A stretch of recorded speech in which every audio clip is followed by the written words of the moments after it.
All righty. Good evening again, everyone. Welcome to our Wednesday night live chat. And tonight, we were getting this opportunity that we were hoping to have on last week. And that was the discussion with what men want and what women need. Before we get going, as you know, last week we had Pastor Darrell and Minister Veronica who are here today. But we also had a guest pastor who was going to be on board and his wife, and that was Pastor Dame Dorsey and his wife, Mia. So they had a family situation to come up, to extend their apologies. They couldn't be here tonight to jump on to online tonight. However, praise the Lord, we had two other couples who are willing to jump in on this conversation. And so I would like for you guys to give a shout out right now, if you would mind hitting those heart emojis and just send it up for Minister Kim and her hubby, Brother Greg Harris. If you just give us some love and just welcome them on board. And of course, Brother Damon Ringo, I should say Deacon Damon Ringo, and Decision Counselor Tom Ringo for just coming on. We contacted them this morning and they were just so willing to get on board. So just send them some love emojis and appreciation for them coming on here at the last minute. And last but not least, we have none other than, again, Pastor Darrell Williams and Minister Veronica Williams. They are over our couples ministry. They are the ones who take care of all of the marriage counseling, the pre-marriage counseling, in the middle of the marriage counseling, and unfortunately, when the marriage is trying to come to an end, counseling. We do all of the above. So we just want to welcome everyone. How's everybody doing today? Good. Doing good. Good. We're good. Good. Well, we're looking for a great discussion on tonight. And we already have some questions we're lined up, and I'm expecting and hoping the folks that are online would just give us some questions to add to it. But even if they don't, we do have quite a few here. And I'm sure that once we get into this discussion, there will be questions that are going to come up. So I'm just going to start off with the first question for all of you is, how did you guys meet? How did you meet? How long did you date? Third question, how did you know that was the right person? Very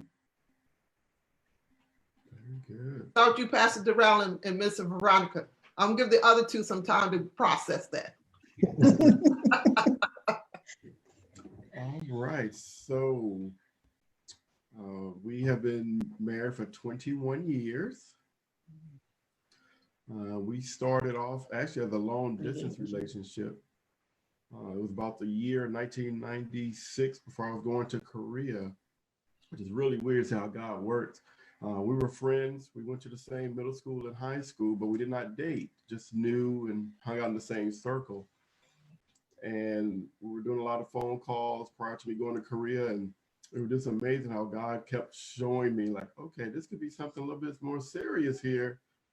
And the weird part, being honest, I was trying to push it away because I'm like, I'm getting ready to go overseas. I don't need to have anybody thinking that I'm hanging on to them or holding them on or stringing them along. So the more I tried to push the thoughts away, the more God was like, no, you need to listen. This is the right one. Okay. And what's the other question? All right. So, all right, Sister Veronica, what we gonna say here? So, Excuse me 1 minute. Can I ask you the way you're traveling? Can you get a little bit closer to your mic for me, please? yes. Thank you. Okay, great. One of the things that Darrell did not mention is that he traveled. His job also had him traveling back and forth to California. When we were get together with friends, I never was available. But then we would have maybe lunch together or dinner. It was just a conversation. We really connected after our 10-year class reunion. And from there, it just became a long distance friendship, nothing else, just two individuals serving God, trying to do the right thing. And it wasn't until, I guess, I want to say New Year's 1997, when Darrell had called me. We had talked about 9 hours that day. And I had already had You said 9 hours about 9 hours straight. straight. You know what my mama would say? My mama would say somebody was lying on them 9 hours. And we had about 200 questions that we were asking, and we still have them to this day throughout our whole conversations. But that particular day, I had plans. It was a New Year's Day, so I went on my date where I was originally had a date. He knew about it. I came back. He left me a message, and I said, God, I'm not answering for 3 days. He'll get it because you answer in 3 days. I need to figure that particular tone sounded a little different. So anyway, after 3 days, I called Darrell, and he was interested in our dating going further. I didn't really look into that. I wasn't really interested. I was just looking at a friend. However, you were looking at him as a friend. I was looking at him as a friend. Okay. However, on my end, God kept saying, you better look at something different. Whatever list you had, you better tear it up, So I didn't really have a long list or a list. I had about 5 things. I had to tear the list up and just really start praying to God and listening to him. And as things went on, we were being confirmed by what we were praying about through God, not through him telling me, oh, I think God's telling me to marry you or anything like that. But realizing that the relationship or the friendship had taken a next level, and just going with that. For me, it was going to have to be moving 3,000 miles away. So I had to really pray about leaving my family. But in the end, you had that sense of you were confident you were making the right decision, that he was the one. I was confident that he was the one. And that's because of all of the conversations and the travel, seeing each other back and forth, that made me, that confirmed that, yes, this is someone that God is sending me. We're going to try to get back to that list thing later on. I mean, because people do set, we should set some kind of standards as far as expectations for what we want in a mate. And so I guess the question would be, and we will get to it later. So the question would be, are there times when the standards are just too high, unreasonable, or what? And how do you know? How do you know I should adjust my standards or something? So we'll try to get back to that question as well. All right. Who wants to go next? Before I call you. Greg? Yeah, we'll go. Okay. All right. Good evening. Yep, Kim and I have been married 28 years come June. Wow. Yes. We met at I was working at the State House at the time, and she came through to see her friend Wanda, and she caught my eye, and I just after that I talked to Wanda, and I just asked Wanda, who is still our best friend, all these years later, and I say, Wanda, oh, you got to hook me up with her. Wanda was a little skeptical, knowing my history, but she made a way where we was able to contact. Plus, I had plotted, because I used to see Kim exercising through my neighborhood where I lived at on Tyler Avenue. Okay. So after that first sight, I just started putting my plan into action. So she would come running past my house sometimes, and I knew what time she would, be running. So what I'll do is I'll get up, get myself together, and I'll start running the opposite way so we can kind of meet each other. So that happened a couple times, and then eventually we was able to break a little ice. I kept it up for a good while, and after that we just started dating, and that was it. So Kim, what did you think when he was running and coming towards you? Did you notice him, or had Wanda tipped you off? Well, I did notice him, but what was really odd is that one day we were running and passing each other, and he had the same outfit on that I had on, except it was a different color, right? Like right down to the shoes. He had the God. outfit on, but different colors. So yeah, he was funny. I would do my push-ups before I would actually meet her. I would, tab on a little bit, baby oil, to make the muscles a little bit thicker.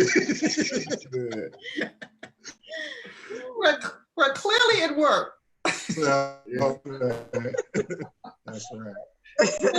Clearly it worked. So, okay, so how did the two of you know? How did you know she was your one? And Kim, how did you know he was your one? So for me, I was just coming out of a bad relationship, dating anybody. But what I know is that I am a relationship kind of girl. So what I did know is that I didn't want to get into, having to date multiple people. Mm-hmm. That wasn't my scene. Right. And so my prayer to God wasn't maybe this that Darrell had, but that Veronica had, Minister Veronica had. My list was more, God, I just want somebody to love me. Like, I want somebody who loves me. Like, I don't want to have to compete with other women. You know what I mean? Like, I want somebody who loves me. That was my prayer.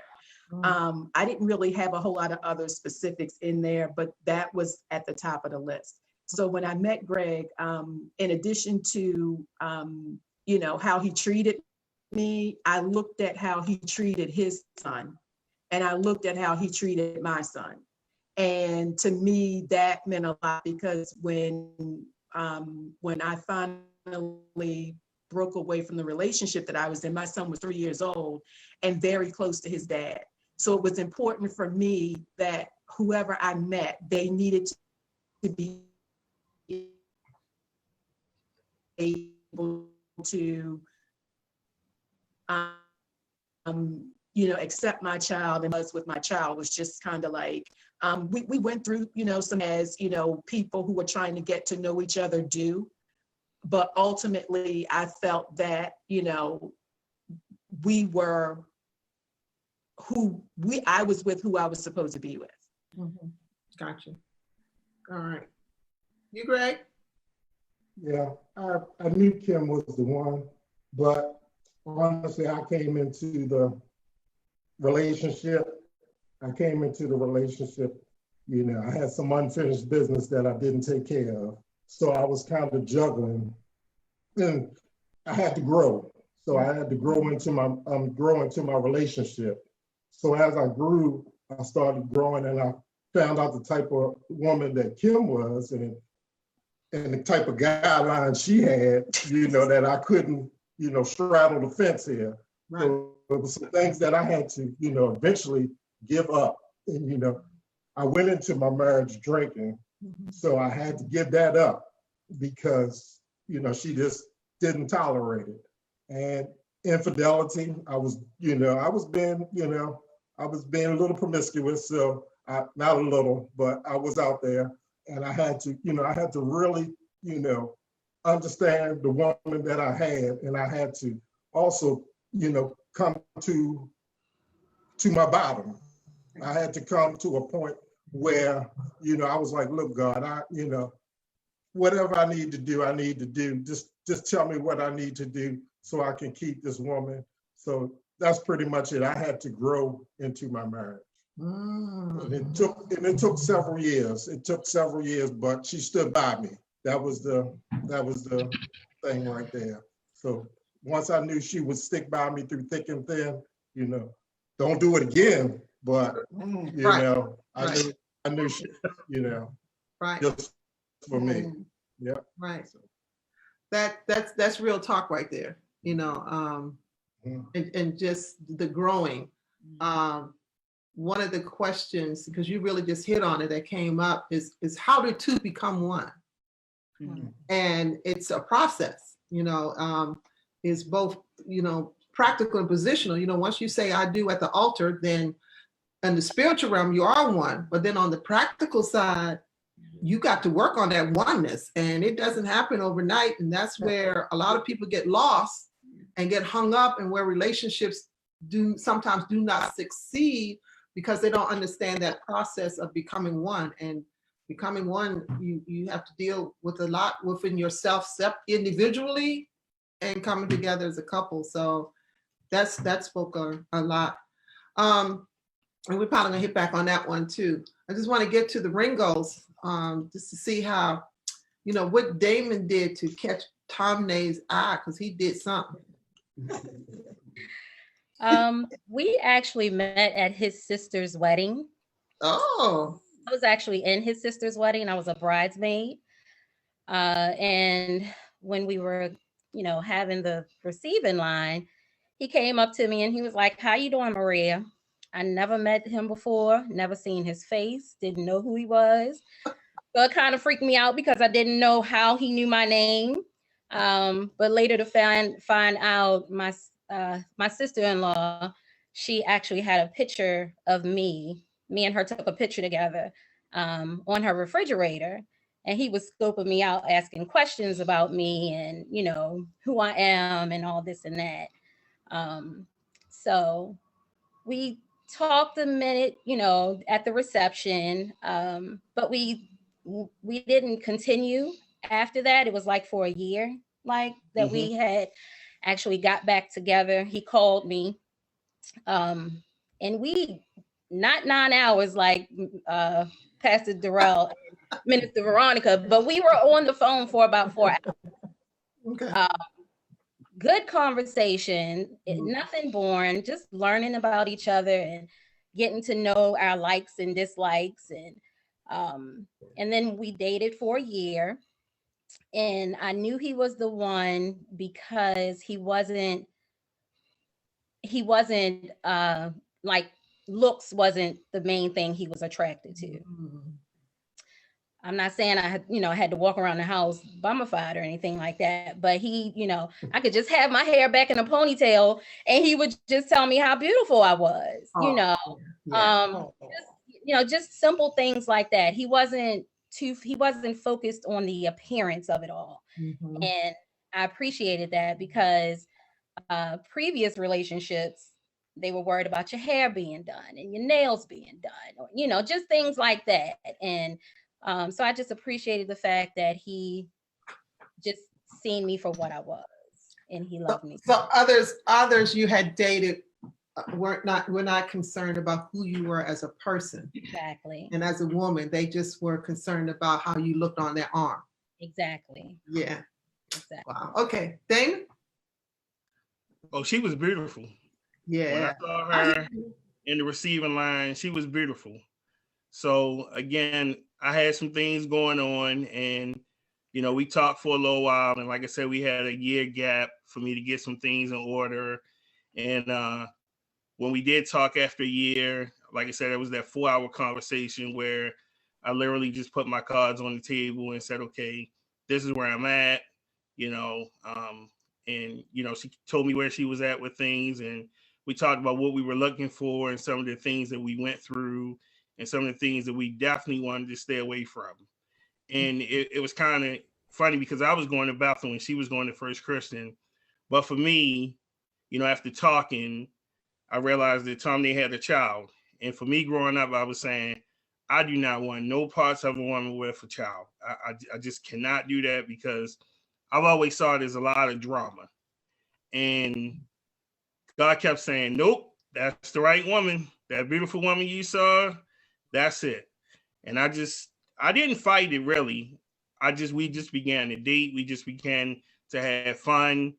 And, you know, it was just an awesome experience. It was just like, you know, we would laugh, we could be ourselves. It was just no topic, no conversation that we had to take off the table. Right. You know, when it talked about our finances, when we talked about just what things we wanted to do, even down to the fact that I was going to Bethel and she was at First Christian, it really wasn't a big conversation about who was going to switch church. I went a few times and I was just like, wow, I'm sold. I'm going to join First Christian. And I didn't even tell her. I just told her I was sold. So when I did join the church, you know, it kind of caught her off guard, but it was just like everything about Tomney was what I was looking for. Like, she was funny, she was beautiful, she was kind, she was respectful, she was very caring. She was just affectionate in all the right ways. And I mean, I would literally talk to people when they probably was like, man, come on, this girl ain't that great. And I was just like, okay, y'all don't know what I have going on right here. I know that's right. I know that's right. 18 years into this chapter, we just celebrated last Sunday. We empty nesters, so we just had fun. We just had fun enjoying life. We still striving to meet some goals and stuff like that, and it's good. That's good. Congratulations on your anniversary. Yeah, congratulations.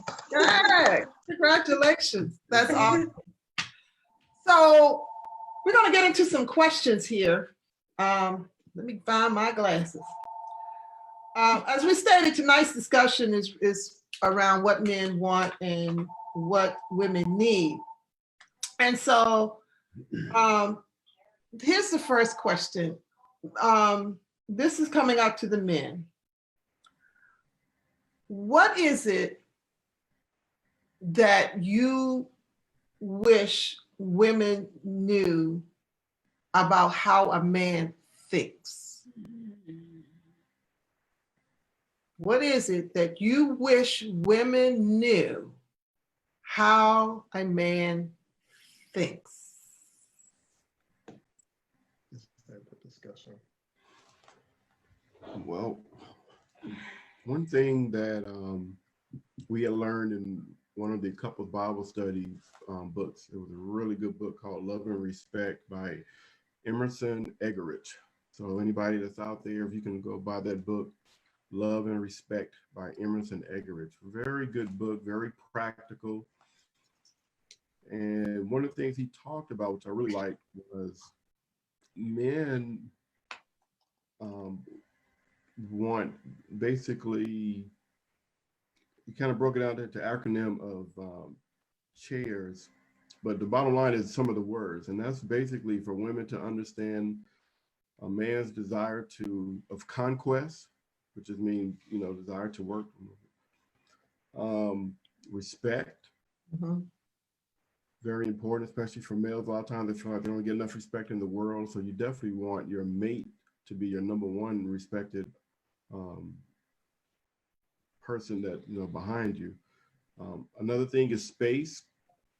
Talk to a lot of couples, you know, and we'll talk about this more about communication, where a lot of wives don't understand that, you know, men need a little bit of space. They can't just jump into certain conversations as soon as they get home, and it's not purposeful. Just kind of how they're wired. The other thing is basically insight, you know, knowing that, you know, men have that making inside of them that they want to help, they want to fix. And that's some of the things that we as men have to kind of back up and realize when to ask if something needs to be fixed or something needs to be just listened to. And then security, you know, believe it or not, men like security. They want to make sure that the person that they're with, you know, respects them from a secure perspective. And then the last thing is the sexuality piece. You know, God wired men for sexual intimacy, different than wives. And as we talk more about that, it's really important for wives to understand that difference. My end on your broadcasting, on the transmission, I missed, Pastor Darrell. Could you repeat that again, please? Which one? The last part? Yeah, it was after submission. We didn't hear that other part. Oh, then the last one is sexuality. Okay. God made men wired differently, that, you know, their desire for sexual intimacy is different from women. They both exist within both individuals, but for men, it's a little bit more. Okay. All right. Damon and Greg, want to put your piece in there? What is it that that you wish women knew about men, particularly in how you think? Well, for Well, me, Pastor Darrell pretty much. Oh, go ahead. go ahead.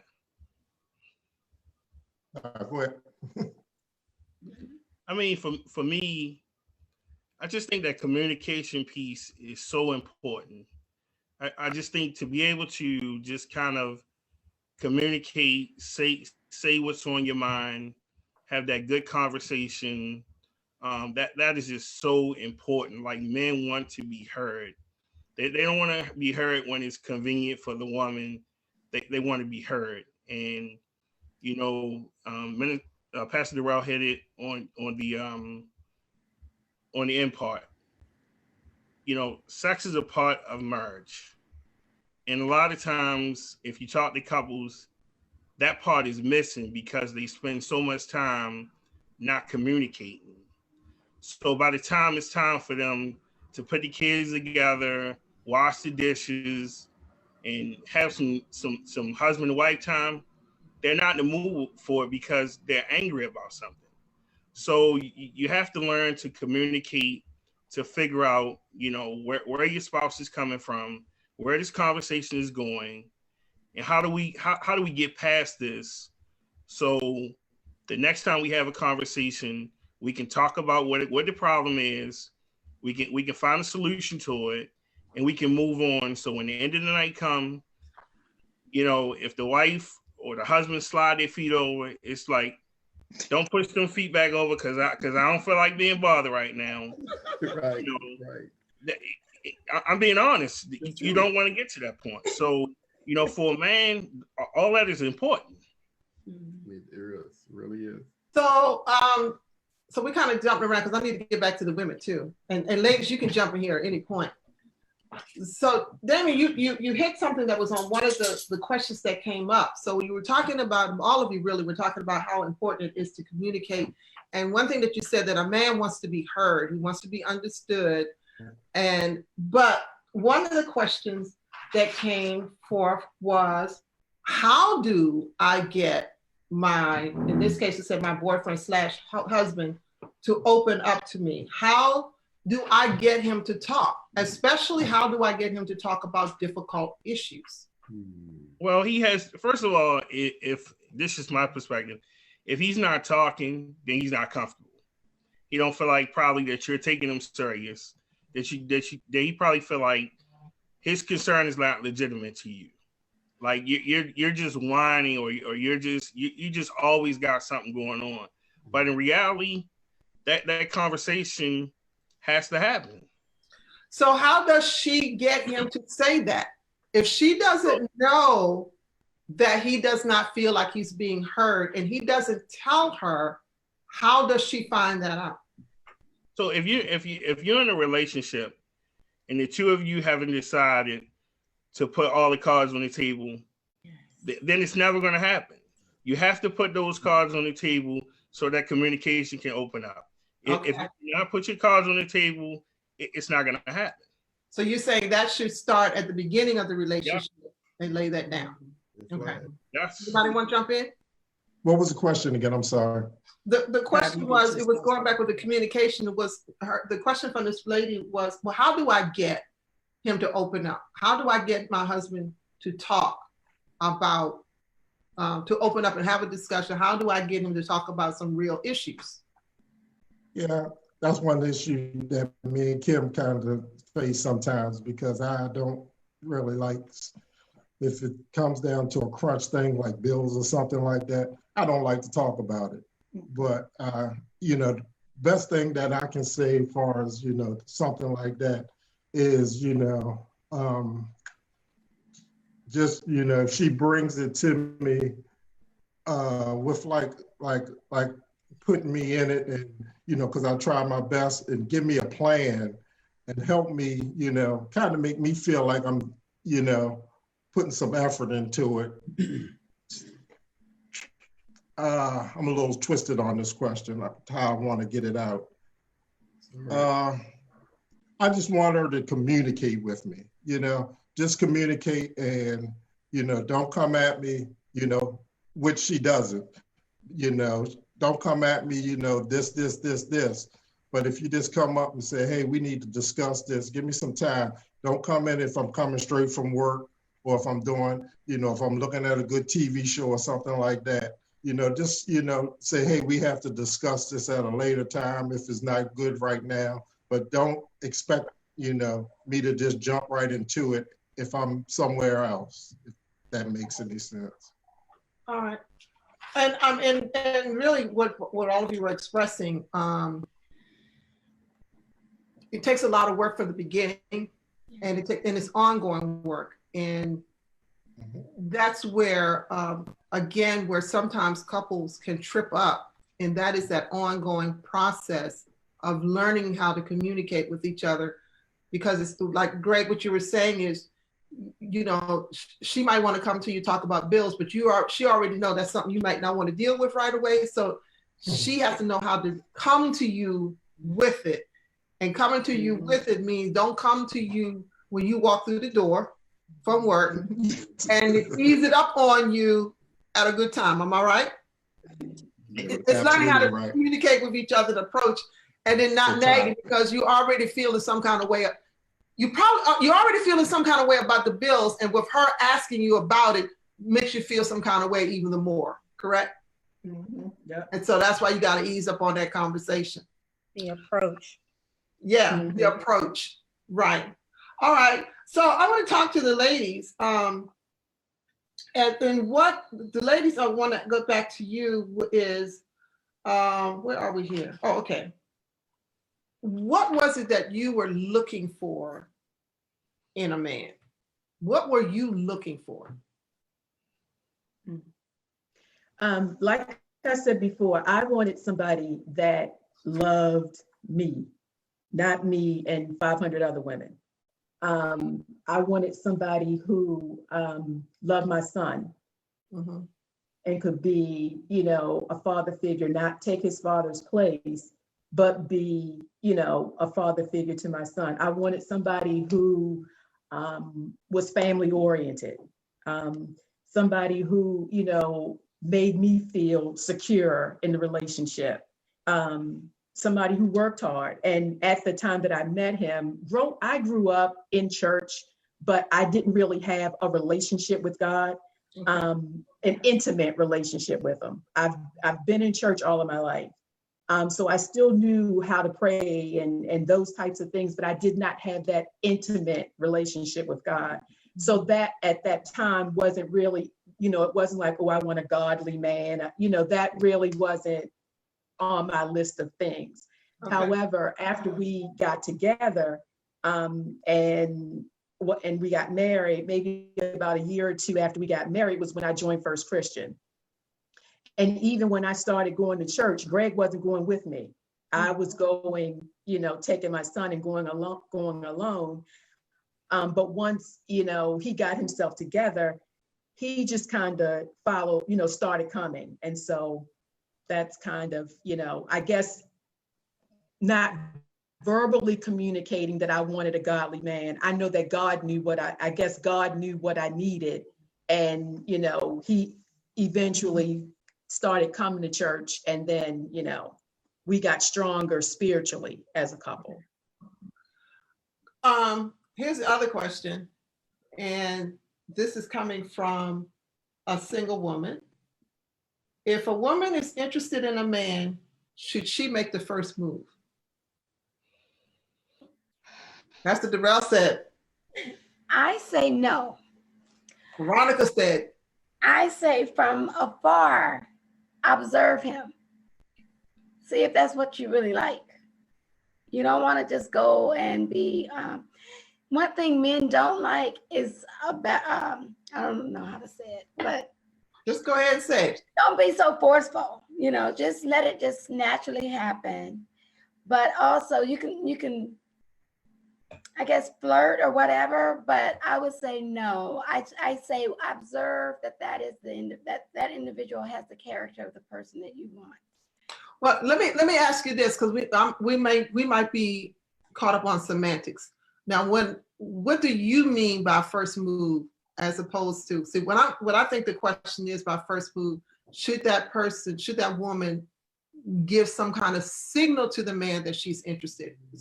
Are Are we defining it the same way? I'm defining it that way. Yeah. Okay. You don't have All to right. let them know that you like them first. You need to observe them. Okay, so even after she observed him, she still shouldn't say anything. No. Okay, Pastor Darrell, you said the same thing? Absolutely, because one thing so funny, people don't realize is a lot of times women talk a lot more than men. And what you find yourself doing is you start telling your whole life, and all he's doing is just listening. And next thing you know, he's repeating everything that you said, and you think that, oh my gosh, he knows me. No, he doesn't. He just repeated everything you said. So one of the things, a little thing that I used to use is if a blind mice are blind, they are they go by the scent. And I felt like if a blind mice can find the cheese, the man that God has for me can find me. Okay. So that's a little saying I've always said for years. And I came from a large family with a lot of sisters, so they kind of trained me. But I always said if a blind mice can find cheese on a rat trap or wherever you put it, surely the man that God wants for me is going to find me. And so God will put me in the position that he wants. That's where I was in my life. Okay. So I feel like you don't want to let your card out that quick, because sometimes you can do it and it might be the wrong person.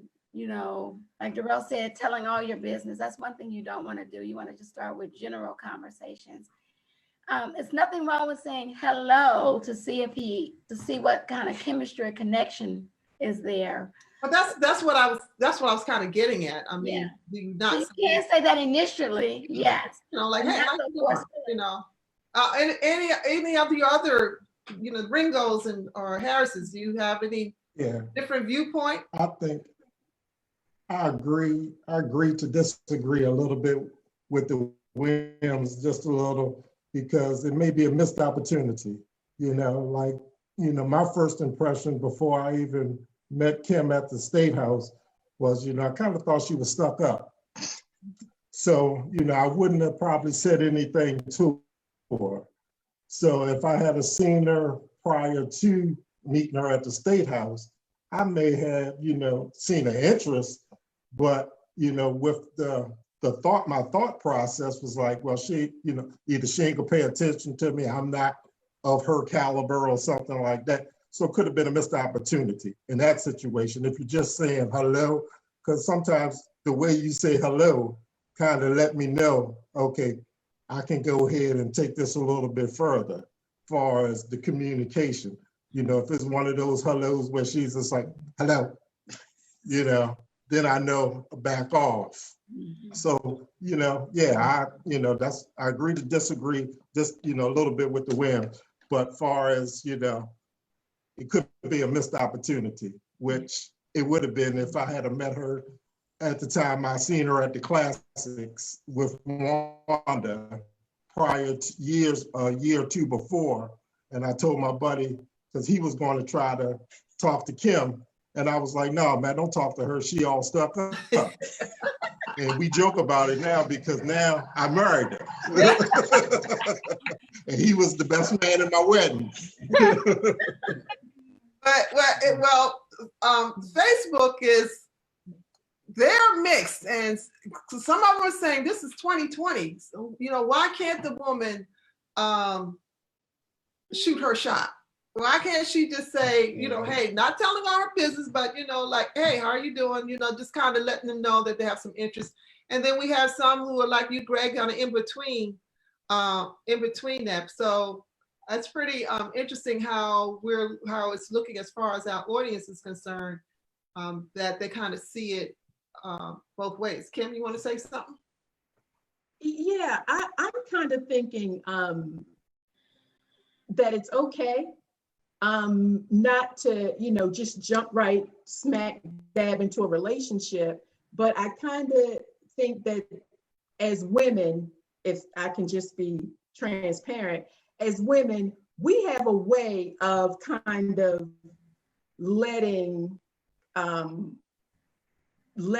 man know that there's some type of something there. You know what I mean? Yeah. Not necessarily meaning, and I'm just being honest, not necessarily saying I just want to hook up. You know what I mean? Right. Sexually. We have a way of carrying ourselves, and we have a way of giving off vibes that will let somebody know, or let the opposite sex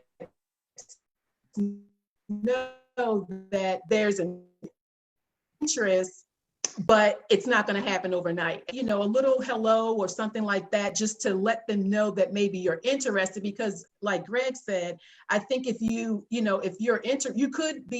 could be interested in somebody who is an introvert, and maybe he is not, like the person that sent in the question, maybe he's not somebody who talks, maybe he's not somebody who initiates, you know what I mean? And so you could be ultimately missing out on, even if it's not something where it's going to get into you guys getting married, you could lose the opportunity of maybe even having a friendship by not initiating. Right. Okay. All right. So here's another question that's coming along this line here. And it says, is it true the way to tell if a man loves you or if he is into you, he's really interested in you, it is determined by the way he labels you in public? For example, if a man loves you, if he is really into you, he will introduce his woman to his friends and family, and he will say, this is my woman, or he may say, this is my lady, or this is my wife to be. If he just says, this is Jane, and we just kicking it, he's not into you. Do you agree or disagree? Oh. How he labels you? I agree, because if we discussed the status of the relationship, Mm-hmm. and it was agreed that we are boyfriend and girlfriend, or I'm your fiance, or this is my wife, then yes, you need to address me as such when we're in public. Right. Okay. My opinion. Anybody else? I saw you shaking your head no at first, Pastor Devon. Yeah, I mean, it just depends. I mean, it comes down to what the guy wants. I mean, if you got a guy that's not really serious about commitment, and they only go to a certain point, and they know that the last 3 girls I was dating, I have to up my game a little bit as far as how I introduce them, that's just an introduction. I don't think that means anything. It's just a matter of, you got to be shown more than an introduction. Guys are pretty good about how to play the game. So if we get caught up on introductions, I'm just not sure if that's going to be real telling. I don't think it's so much as being caught up on introduction. I think it's more so a respect thing. Mm-hmm. Again, if we had the conversation that, what our relationship status is, and then in public, you want to just refer to me as a friend, I don't think that's cool. I mean, I just don't think it's not so much as the title being consumed with the title, but again, especially if we're going around family and this is your way of introducing me as just a friend, but we're communicating and discussing things more than just being a friend, I don't think that's cool. Men are very direct. Men. Notice I'm saying men. Men are very direct. When a man meets someone that they're interested in and they realize this is someone who they're going to get serious with, they will introduce you as, this is my future wife, this is my future fiance, so forth and so on. The key to it is make sure that you are hearing what he's saying and not what you want to hear. Exactly. Because that's how some people get it twisted. Is I thought he was going to introduce me as so-and-so because we've been doing this, and this. But if he does not feel that way, he's not going to introduce you that way. Period. But if it was discussed. But yeah, and that's where it comes.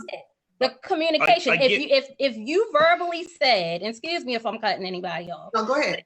But if we verbally had a conversation and said, Damon, okay, I'm your girlfriend, and you tell me that you're my boyfriend, and then we go out in public and you seeing somebody in the mall, and this is the first, after we have already established that, and you come out your mouth and say, oh, this Tom Nay, this my friend.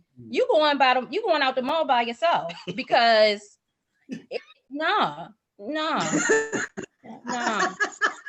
Yeah, I think I'm with you on that one, Tom. Day. I'm with you on that one. I think because sometimes we can have in our mind how the relationship is, or that the relationship is at this certain place, and in his mind, that relationship is not there. You know what I mean? So in my agreement with you on that is that I think it can be very telling of how a man refers to you, and it can tell you how he sees this relationship and what you really mean to him. Because exactly. if a man really, if he's really into you, he's going to let the world know. You know it. That's right. Oh, yeah. And you'll know it too. And you don't have to guess. that's Right. what I was thinking. If you start getting shady on identifying our relationship, then we need to pause and take a look at that. That's right. That's what my response was going to be. It depends on the length of time when you're going over to see family members. How long you been around? If it's the first time that you're meeting family and you guys only met for a couple of months or whatever, I can understand saying my friend. But if you're established that you're in a relationship already, right. That's where the difference is right there. Can we make it 100? Yeah. There have been relationships where the kids are involved and he doesn't refer to her as his one. Yeah. Come on. And keep in mind that men don't really express themselves like that, especially saying that they love you and all that. But again, if you had the conversation That's the key. and he expressed himself to you as to who you are and what position you hold in his life. So if you had the conversation outside of going around people and you said that we're dating, yes, we're going to get married, we're fiance, and you take me in front of your family or your friends and you say that I'm something different than what we discussed, then there is a problem. Absolutely. Because then that individual is showing you that they can't commit or their word doesn't mean anything. Exactly. And that's where the problem lies. Exactly. And sometimes you can be in the family, in the home, you acting like we together. Yes. Yeah. That's it. You act like we together, and then we go out and you acting different. Yes. So All who right. am I? So who am I to you? That's, you always got to keep that before him. So who am I to you? And if I was that to you, then you need to kind of describe that to other people. Exactly. All right. Don't keep me in private.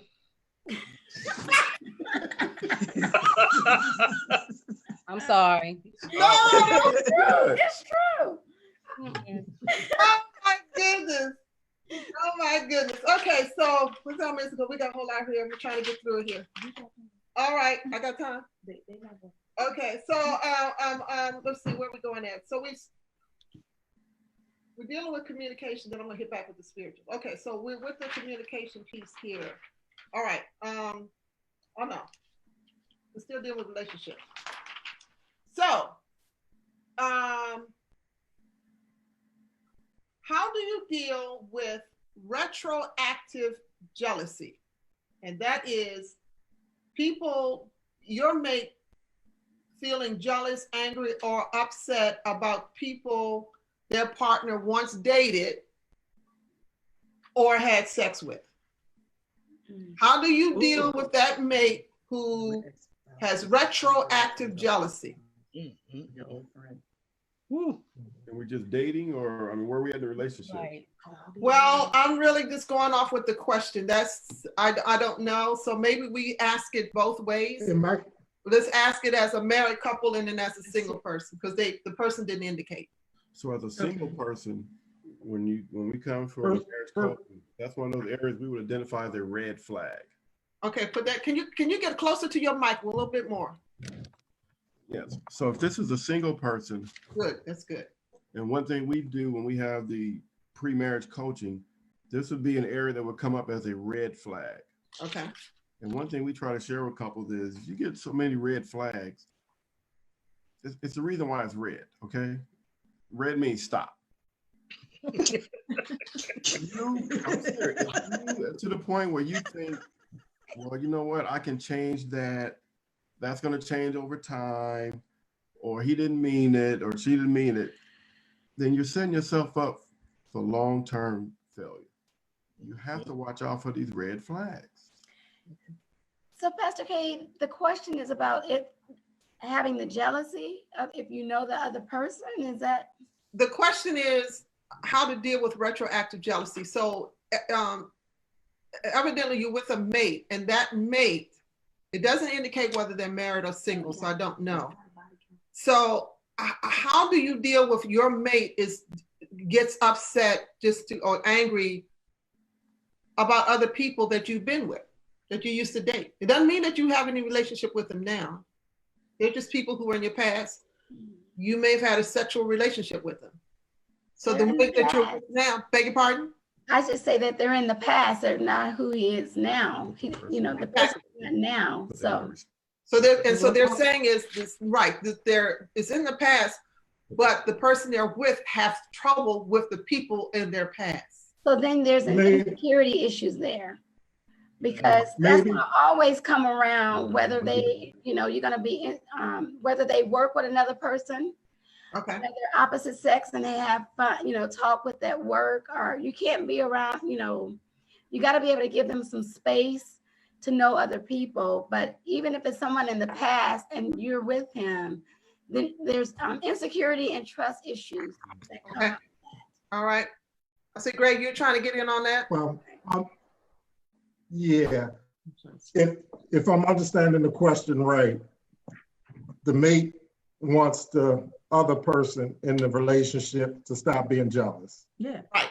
So the thing is, the person that's being jealous may have to check himself.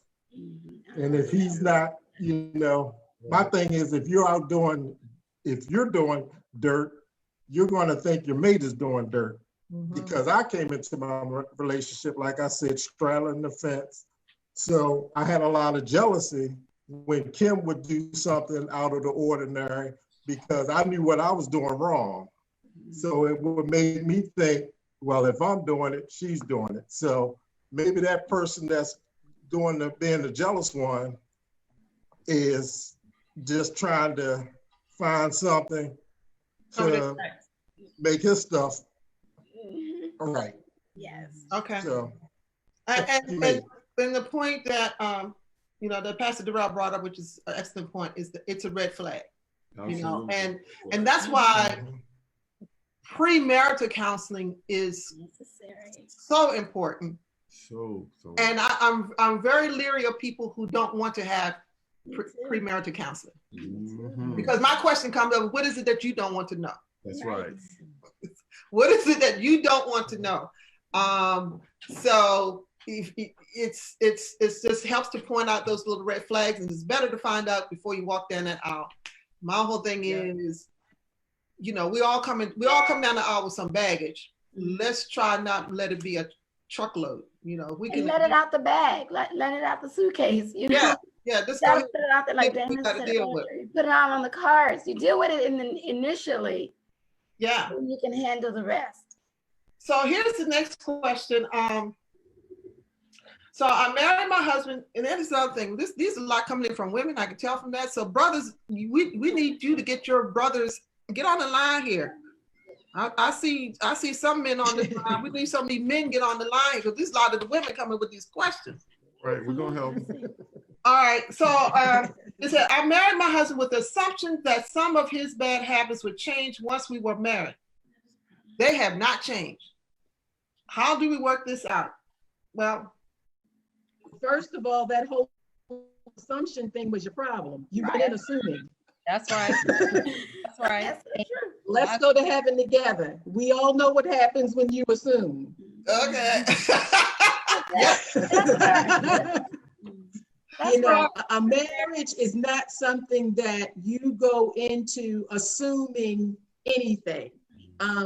Like you guys said, premarital counseling is key.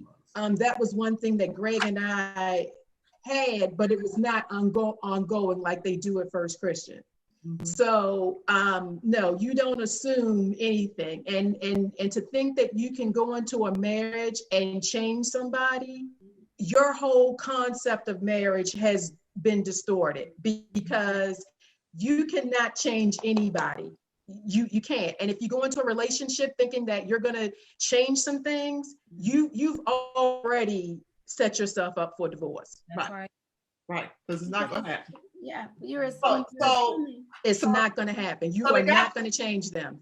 So now what should that person do? They now have the revelation, I can't change them. So what would your advice be to them? Go to Pastor Darrell and Minister Veronica for counseling. But make an appointment. Call First Christian. First Christian. But, and realize that, first of all, you can't change anybody. Right. And when you say I do, or yes, we're going to get married, you spend your time with this individual and they're continuing to do whatever, you've already let them know, I accept all your bad behavior that is not becoming to me. Yeah, exactly. Yeah.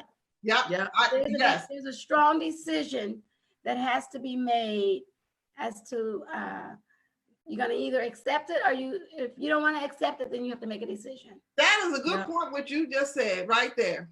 When you say I do, you are saying I do to all of your issues that you bring into this relationship. Yeah.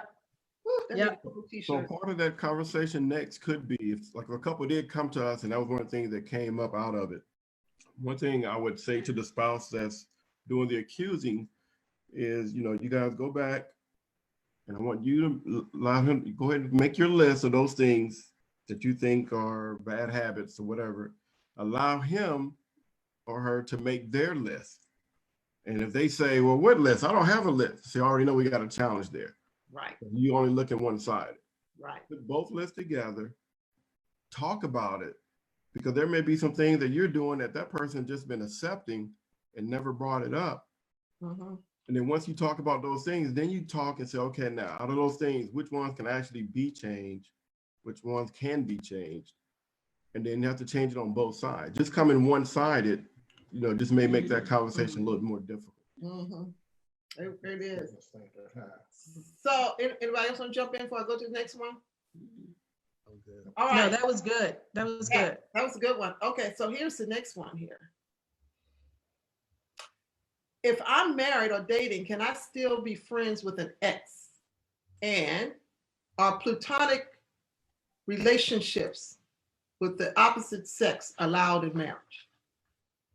Someone answer the first one first, which is, I'm married, but can I still be friends with my ex? I think as long as there are boundaries, I think that it's possible, but there has to be boundaries.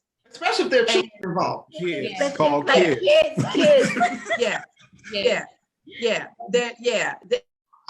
But there has to be boundaries. And for example, let's just say it's, the situation is Greg and I. No, you're not meeting your ex at the Wawa. No, we ain't doing that. We're not doing that. If there's a situation that pertains to your ex that she feels that she needs to talk to you or whatever it is, if we can't go together, then it's not going to happen, especially if it's kids. The one thing that we as women know for certain is we know other women. Men can't read women. Women can read women. Yep. Amen. And a lot of times what we know to be true, especially in a situation where there's kids involved, some women have a tendency to use the kids as pawns to get to the man. Yeah. So at 8842, we are like earrings. Wherever he goes, I'm going. Okay. So if you can't roll with both of us, then we don't roll. Yeah. Simple as that. So yes, when you can have friends, opposite sex, you can have friends, but there has to be limitations. Greg knows who I talk to on the phone, and I need to know who's calling him. It ain't no sneaking behind each other's back and private phone calls. No, we ain't having none of that. Not doing that. You have to be careful with doing that. And you also have to be careful with that because that's where infidelity can come. It You does. you think you can handle that, but when you start getting that close and sharing what's going on in your relationship with your spouse, then you're gonna have a problem because then that person's gonna feel like they're your solution. So That's why I said there needs to be boundaries. You have to That's set why I said there needs to be boundaries. exactly. And I Yeah. understand with the children. So when you decide that you're getting married to someone that has kids, it's important to try to make an amicable circumstance to be able to talk with this individual to say what will and what will not be tolerated and establishing those disciplines and things like that. You have to establish what is going to happen in this new relationship with that third party. All right, so we got another thing with the coming up with the exes. So the next one question just came in. How do you deal with exes who don't know their place? Put them in their place. Oh, you let them know. Say it again, David. You put them in their place. That's what you do. You put them in their place. Let me be clear. Excuse me, I'm Damon Ringo. This is where I need you to be as far away as possible. If you need any interaction with my wife, I'm gonna need you to call me, or I'm gonna need to know what's going on. All right. That's your position. Okay. That's your starting position.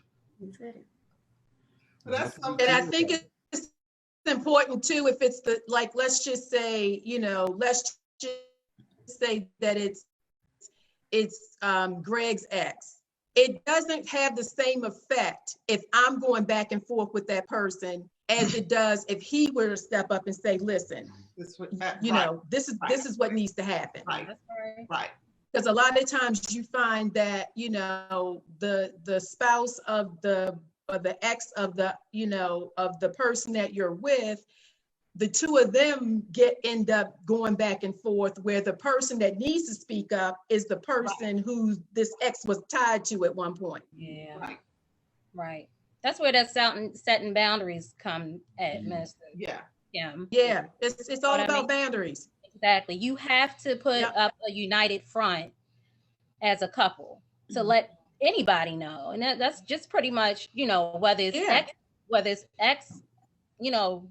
exes, family members, friends, anybody. You have to stand as a united front to let people know that nothing or no one will come in between your marriage. Right. That's right. That's right. Yeah, that would take care of a whole lot of issues right there. That's right. Right there. That's right. Okay, so here's this thing. My spouse and I have been separated and living apart. How do you know when it's time to move on?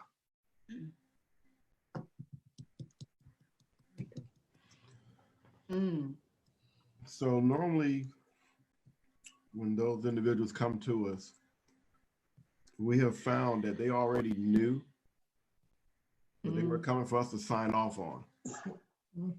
And one thing we tell people is we're not here to sign off on anything.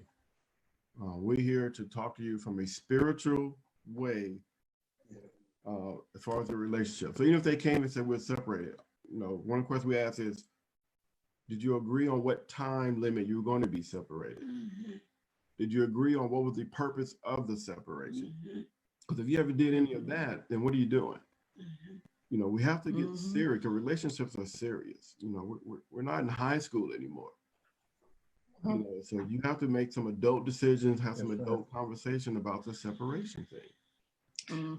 And I think that is, as you said, Pastor Darrell, that is one of the biggest issues that can come up with marriages from within the church. And that is, couples will go through the counseling, and the counseling is only as good as your truthfulness. Yes, correct. Exactly. Only as good as your truthfulness. If you're not truthful in your counseling, then that's what it is.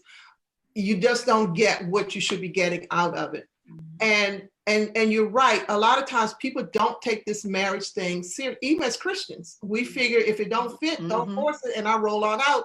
I'm not going to be uncomfortable. When for a believer, that is not the case. It's my thing is you need to exhaust all avenues before you say, we just can't do this anymore.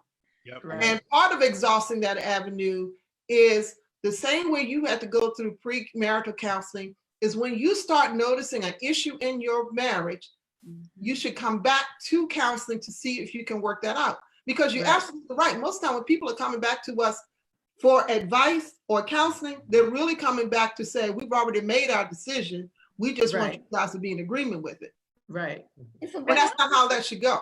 Mhm. You know what I mean? You should, separation should be, the part of separation but should be set up so is to try to get you back together again.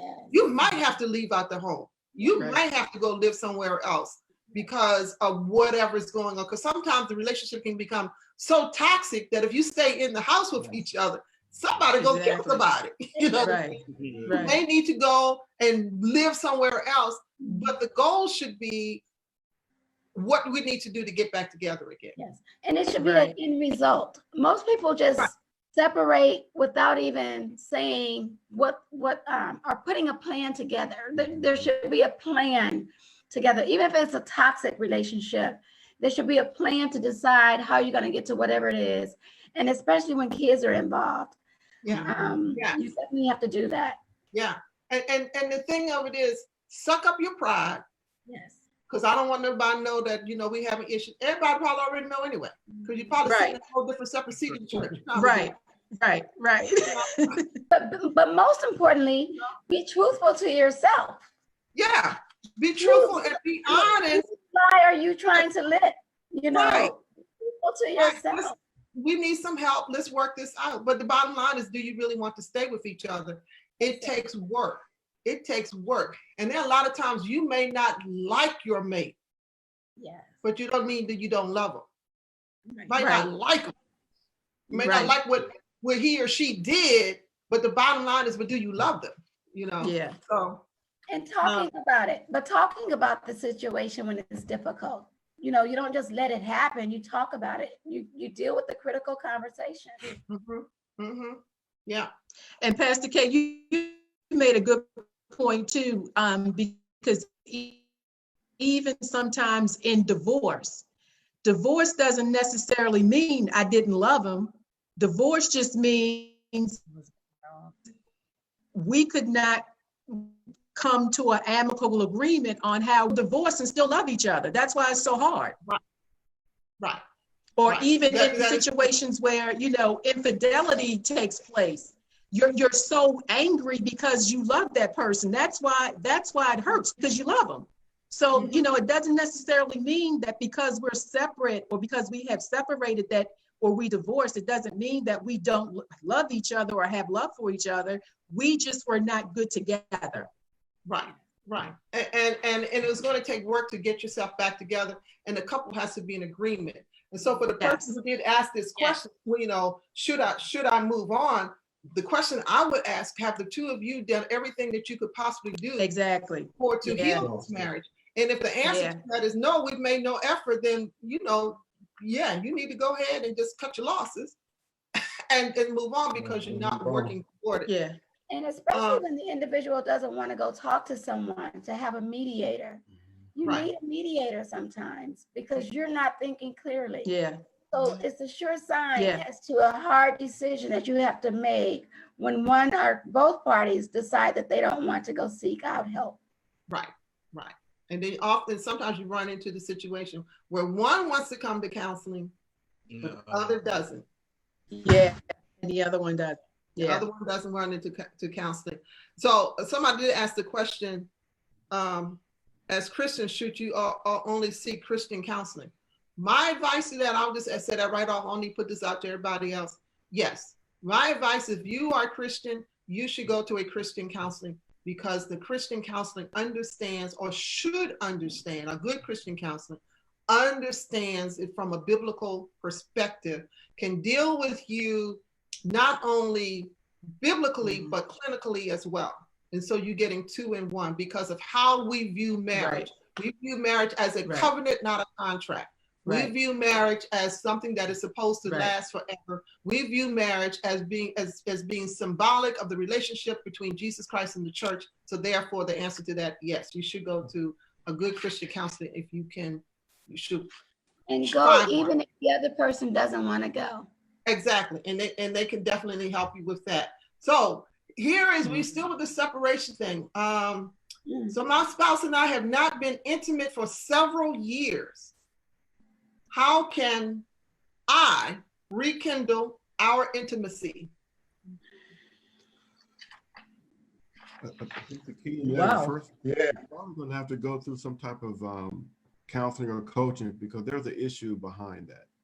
Because I told you Yeah. I've been a very men are made a certain way, we enter marriages with certain liberties that each person is going to share with one another. So just the fact that that's one of the main parts of marriage and it's not happening, we have to find out what is the underlying situation because there's something going on there. Yes. So it's not Yeah. about rekindling what led to this.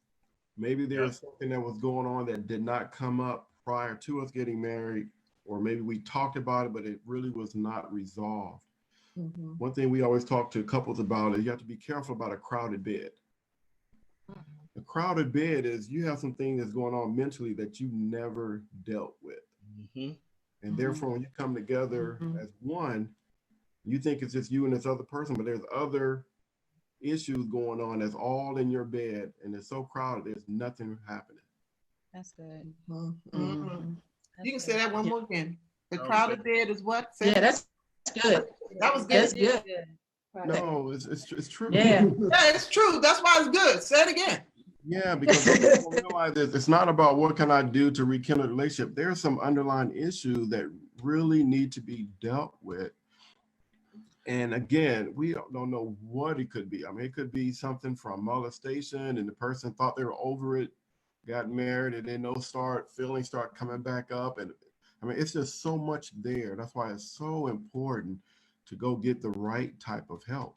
Because the good news is if you go and get the right type of help, it can be fixed. And then you will eventually get to that part about what to do because that counselor is going to put some steps and some stages in place. And that comes down to push. The person said, how can I? It has to be, how can we? You're right. Right. You can't do it by yourself. You're not. Yeah. So, Pastor K, that's why, we really believe it's imperative that, the communication is open. You got to have the communication open. You got to know when, I'm not saying, all the time, but you should be in sync with your spouse to know when something is not right. Right. You guys, So that you don't even get to 9 years. right. You know what I mean? You could get, if you notice that something is not right within a week or a month or even 2, hopefully it shouldn't take that long if the communication is there, but it's imperative to keep that line of communication as open as possible so that way you don't get to that point. Right. You guys remember we did the communication with intimacy back Yeah. I think it was Yeah. Yeah. like Love that class. Yeah. yeah, where everybody coming in thinking that we were going to be talking totally about intimacy, talking about sex, and really was talking about communication. Right. Right. And which is so vital, was so crucial and a great discovery. It was to come into the understanding of how important communication is for the sexual relationship. That before you get to the bed, you need to be able to have some kind of conversation and be able to connect with each other. And intimacy starts with me being able to communicate with you and you communicating with me, and that communication going to a higher level of communication where I'm comfortable with telling you how I feel. Yes. I will allow myself to be vulnerable in front of you because I feel safe with you, even though I may say something that could be hurtful, but I feel I can say it in a loving way that you can understand it. And so, that I think is so crucial when we get into dealing with marriages. And the other thing is, which has kind of been, I guess my little soapbox in a way, is that historically, the church has failed miserably in teaching about sex. Yes. Probably. Yeah. The church has made it taboo.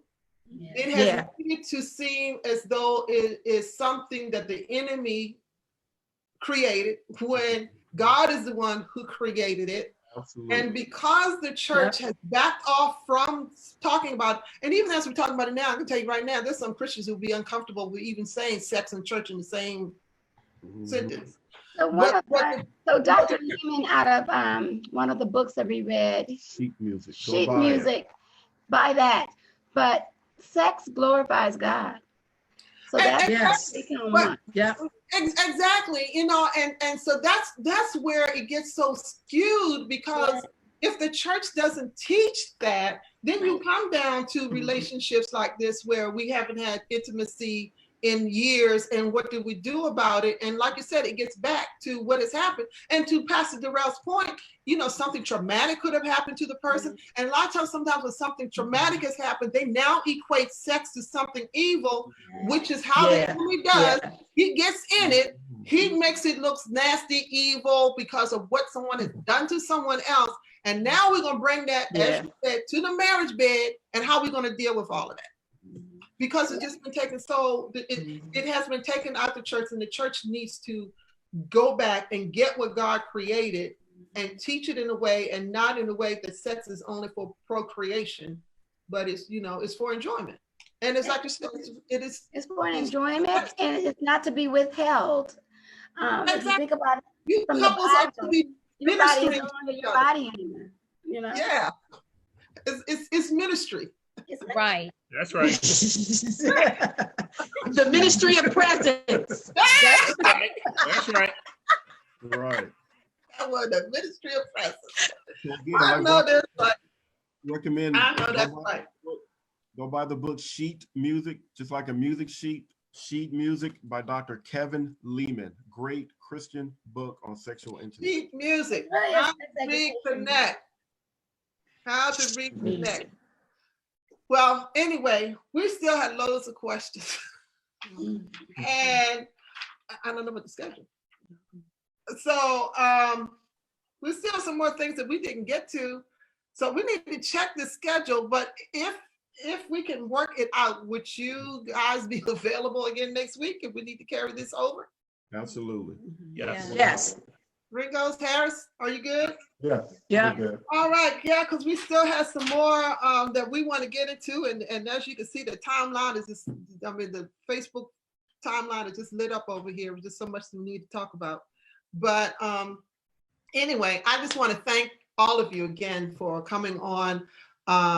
Thank you, Tom Nay and Damon, and thank you, Kim and Greg, for jumping on here at the last minute. We really appreciate you guys stepping in. As always, Pastor Darrell and Minister Thank Kim, you. Minister Kim, well, that's Minister Kim, and Minister Veronica, thank you again for joining us again. And we just hope you, First Christian family and friends, we hope that this discussion really was enlightening, informative. I'm sure you will find some humor in it as well. But more importantly, our prayer is that it will help to strengthen your relationship if you're in a relationship. And if you're not in a relationship and maybe you're looking for that special person, that this conversation will kind of help give you some direction and some guidance. So that's our prayer that we hope for you. So thank you again for joining us here this evening. We really appreciate you coming on board. We're just gonna ask that you please meet up with us Sunday morning at 10 o'clock. We will have a special guest speaker who will be coming in for our Mother's Day service. And so it will be Pastor Candace Owens who will be coming down to worship with us. She was already scheduled to speak on Mother's Day, but she was so gracious that she still was going to come in for our service on Sunday. So we hope to meet you there on Sunday. Just want to also give you an update. Remember, you guys, we did the gift card drive. I just want you to know that as of yesterday morning, First Christian, you raised $3,100. Wow. Hey, you can send some hearts up on that one. You can send some hearts up on that one. So we're going to be able to really help some people who are in need during this time. And we're going to talk more about it when we have our church business meeting. We're going to bring you up to speed. We're working on some things. But anyway, thank you again, First Christian. Thank you, family and friends and First Christian friends. Again, thank you for being here with us. God bless all of you, and our prayers that you will have a restful and peaceful night. Take care and stay safe, and we will meet you again on Sunday morning. God bless you all.